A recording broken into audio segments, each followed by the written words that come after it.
What's going on, you guys? I want to talk to you today about the latest poll results from the community tab. If you haven't already, check out the community tab because there's a lot of cool stuff over there. We can have some back and forth. It's kind of like almost like a Facebook wall that they built into YouTube now, so this way I can, if I just want to like reshare an old video that maybe you might have missed or maybe some of you have never seen before, they can do that. I can just upload a picture or something like that. But one of the cool features is that I can add polls and get feedback from you guys directly. So I've been doing that. This week's poll was, if they were to add a new faction into Star Wars Legion, what would you want it to be? We actually got a lot of participation in this one. We got over 700 votes, and the winner is definitely, without a doubt, is prequel factions, which is very cool. I would love that. And a lot of people are not a fan of that, though, because it wasn't an overwhelming majority, but it was 54% of the votes for prequel factions. Coming in at number 2 was Mandalorians at 23% of the vote, which is a pretty good amount. Mandalorians would be awesome. And then the next we have the Scum and Villainy faction at 13%. At 7%, we've got sequel factions like the First Order and the Resistance. And in last place, with only 3%, the Yuuzhan Vong, which, you know, that one's not really that much of a surprise because, you know, the Vong really were, you know, they're not even canon right now. And although they might be. There's a lot of talk about outside threats. If you've been following any of the Thrawn books or what's going on with Thrawn, it definitely seems like Thrawn is in touch with, you know, or at least aware of some bigger threat out there, and the speculation right now is it the Vong? So there's no room for a Vong faction, at least right now, at least until they explore that a little bit more, and I think that might get explored in some of these new movies. But interesting thing about some of these factions, if they were to do, and we don't even know if they're going to add any more factions, but if they were to do factions, it's really a kind of a tough toss-up on if they're going to follow in X-Wing's footsteps and make a Scum and Villainy faction, or if they're going to do different factions for different timelines, because if you do a Scum and Villainy faction, it makes it a lot harder to go and do other timeline factions. For example, if you wanted to do a sequel trilogy timeline, you know, and you wanted to have Resistance and First Order as separate factions, and not just have, you know, Rey or, you know, and Luke Skywalker running around fighting side by side. You know, then you wouldn't really be able to do Scum and Villainy as much for that, you know, for that timeline. So you'd have the, you know, the Galactic Civil War with 3 factions, and then the other timelines with only 2 factions. And then what do you do with somebody like DJ, who is in, you know, the only Scum and Villainy, like, you know, popular character? You know, I mean, there's other characters. Everybody in Maz's castle, I guess, has to be, you know, their own expansion. So that's, you know, there's not enough there. So if you're going to do stuff like that, and it also gets complicated when you go into, you know, the Scum and Villainy of the prequels, because like you know, you've got Hondo, and you know, you've got like, you know, somebody here and somebody there, but you don't really have that many people that kind of fit into the Scum and Villainy faction during the Clone Wars, because the Clone Wars were primarily about the Republic versus the Separatists. So, you know, you've got CIS and Old Republic, you know, and that's it. So you really, if you're doing Scum and Villainy, what are you going to do for that time frame for Scum and Villainy? So like, I almost feel like it would have to be one or the other. So Scum and Villainy, if they do Scum and Villainy, there's a lot of stuff they could do, but it would also preclude the possibility, I think, of maybe doing Mandalorians, because, you know, if you're going to do Scum and Villainy, you're going to have Boba Fett, and granted, you know, Boba Fett's wearing Mandalorian armor, but I mean, if you did a Mandalorian-specific faction, you could probably get away with including, I mean, I'm not super up to speed on in-depth Mandalorian history, but I know Rebels gave us a lot more characters that we could use. The Clone Wars gave us a lot of characters we could use, but I mean, I think you know, you probably want to have Boba Fett in there. I don't know, maybe not, but you can let me know if you think, you know, if they did a strictly Mandalorian faction, if there would be room for Boba Fett in there or not. Like, is it one of those things where he wore the armor but he didn't earn the armor? You know, but then again, maybe there's a lot about Boba Fett's backstory right now in the new canon that still needs to be flushed out. So that's an interesting topic. But if they're going to do, you know, prequel factions, I think that's awesome. But the thing is that I think they'd have to be completely independent factions. Like, you couldn't mix, you know, and it becomes hard. They'd have to be completely separate. So you'd have 4 factions in the game. Like, if they did that, if that was the next thing they did. And the same thing kind of goes with Armada. I wouldn't mind seeing something like that. And just having them be completely separate factions. So you'd have Darth Vader in the Empire, but then you'd have Anakin Skywalker in the Republic. And, you know, because in the Clone Wars, they were the good guys, and then now in the Galactic Civil War, that same army is now the bad guys. So it becomes hard because you can't just say good guys and bad guys. It's easier to make that transition for the sequel trilogy timelines, and I think that's why X-Wing was able to kind of get away with it, because they could just say, okay, all good guys and all bad guys together, no problem. But when you go to the Clone Wars, it's a little more ambiguous, because the Separatists, you know, seem like the bad guys, but they kind of aren't really all that bad, you know. It's like one of those things, like, are the Separatists good guys or bad guys? You know, they're the bad guys in the movie, and the clone troopers were kind of good. And Clone Wars kind of goes into that and tries to kind of explain how the clones were still good guys, it wasn't their fault, etc. You know, but I love the idea of humanizing your enemy, but I think if you did prequel factions, you have a lot of really good commander options. You've got General Grievous, you've got Dooku, you've got Asajj Ventress, you know, you've got, you could do even Darth Sidious, you could potentially do Sidious, and then you've got all kinds of other characters from the Clone Wars too. I mean, you could do Darth Maul, of course. I mean, that would be awesome. I would love to see Darth Maul in this game.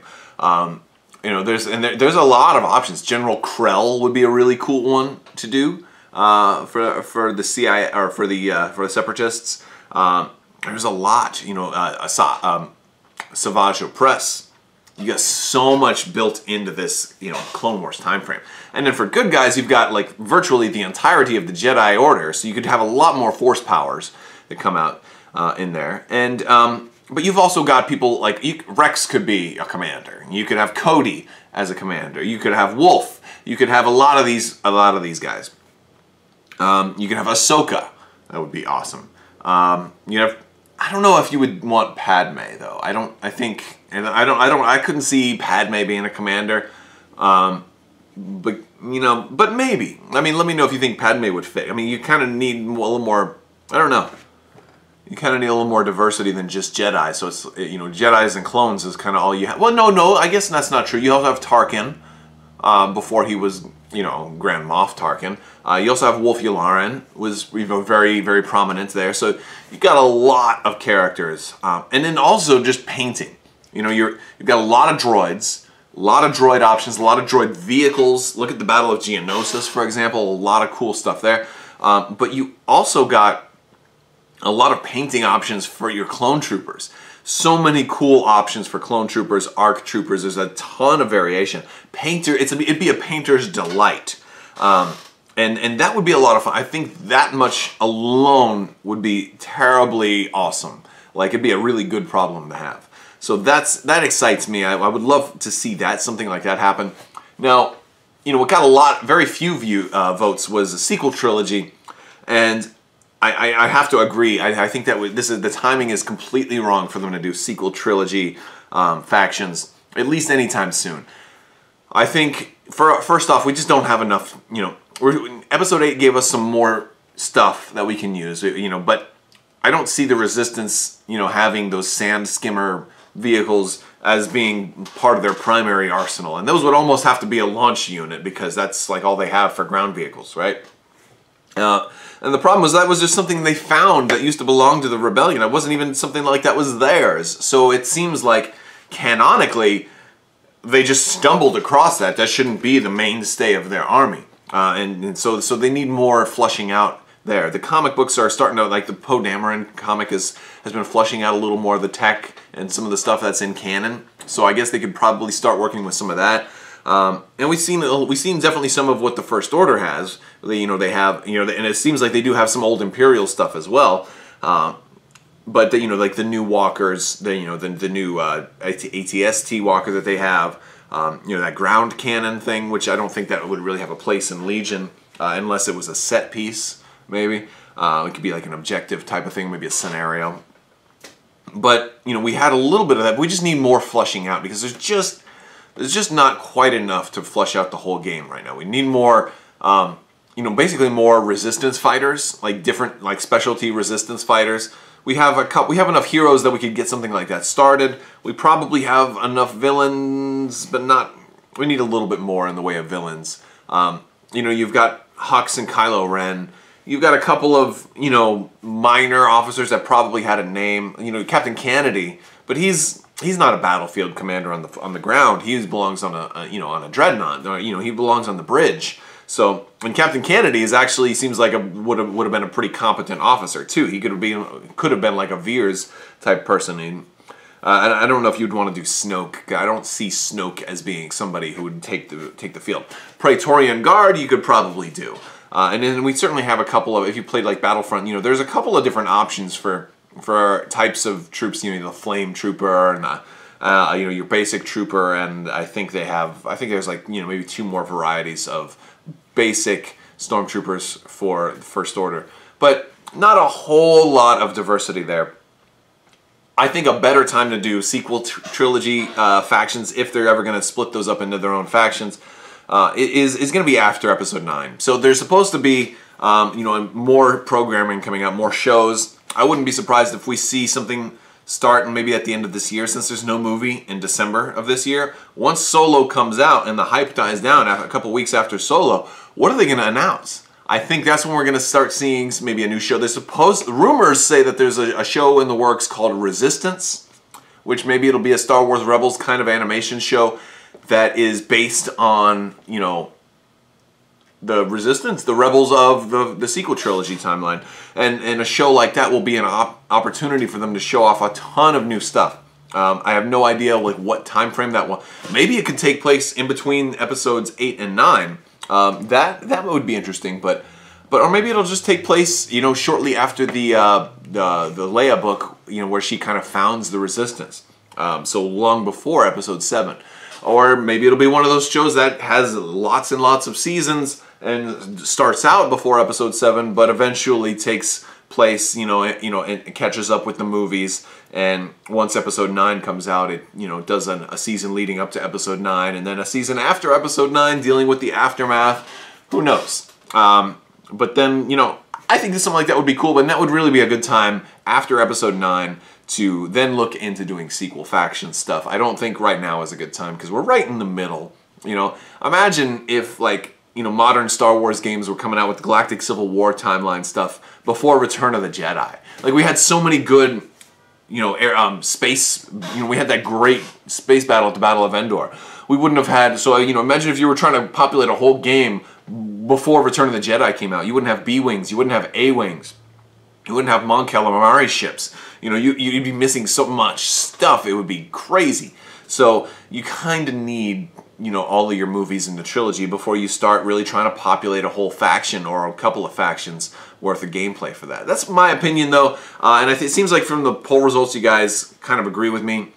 If you're looking for content, though, Prequel Trilogy has the most content out there. They've had years and years and years to develop it, and I know some of you older Star Wars fans like myself, you know, had not liked the prequels for a while. I get that, but over time, they've kind of grown on me a little bit, and you know, and I don't think it's even going to be that much of a problem with mixing the tech, because like ATRTs are prequel era stuff. A lot of what the Rebels use is old leftover stuff from the Clone Wars. Look at Y-Wings. You know, look at other games like X-Wing and Armada. There's so much stuff that the Rebels use that's left over from the Clone Wars. Hammerhead Corvettes, Nebulon Bs, Y-Wings, freaking Architans are in service in the Empire. The Venators are in service in the Empire for a long time. You got Gazantes, tons of stuff that's in use during the Galactic Civil War are leftovers from the Clone Wars. I mean, it's not that long ago. It's only 19 years after. So, and it started like maybe before that. Started like 15 years after. You're only looking at a 15-year gap. And if you look in modern history and you look at like tanks that we had 15 years ago, they're still relevant today. A lot of, you know, so, you know, 15 years isn't enough to be like, oh, is this ancient tech? No, it's just slightly older tech. That's why the Empire is going to have the most cutting edge stuff. Rebels are going to usually have slightly older stuff, and that's kind of why Mon Calamari was such a big deal, because they had, even granted they weren't warships, they were cruise ships, but they were newer. So, you know, that's kind of what I think. I don't think using Clone War era stuff is going to be that crazy. If at worst case it'll be a little bit cheaper than the counterparts, you know, in the tech will be a little bit cheaper. So, you know, if like let's take Legion's point costs. You know, maybe in you know, maybe a walker will be cheaper than a walker in, you know, in this game, right, for the Empire. The ATST is new, right, so that's going to be like 200 points. So maybe like Clone Wars era equivalent will be 60% of that.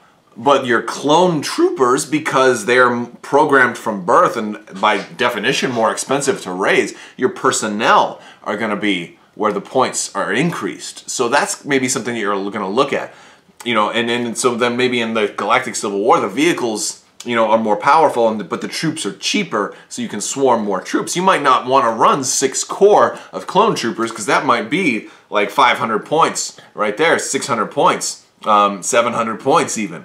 You know, who knows how expensive they'll be, you know, in different factions. So I think it'll be a lot of fun to mess around with that type of stuff. I would love to see more factions come out, even though behind me I've got like one shelf dedicated to Rebels and one shelf dedicated to the Empire. I will have to come up with some kind of other storage solution because I like to have my minis on display.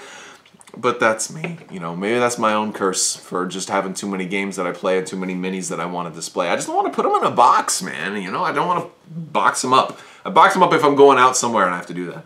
But thank you guys so much for watching. Let me know what kind of surveys we should do next. Like, you know, I appreciate all the feedback. There's probably going to be another round of the giveaway starting up here in the next couple of days. You know, the only thing you will need to do to enter into those is become a subscriber and leave a comment on one of my videos, so it's as simple as that. But yeah, thank you guys so much for watching, and if you like this video, go ahead and give it a thumbs up. Let me know what you're thinking down in the comments below. Don't forget to check out my Discord and also Crabbok.com. We've been posting a lot more articles over there, so also a lot of guides and tutorials, and a lot of archived information is over there as well. Thank you guys so much for watching, and have a great day.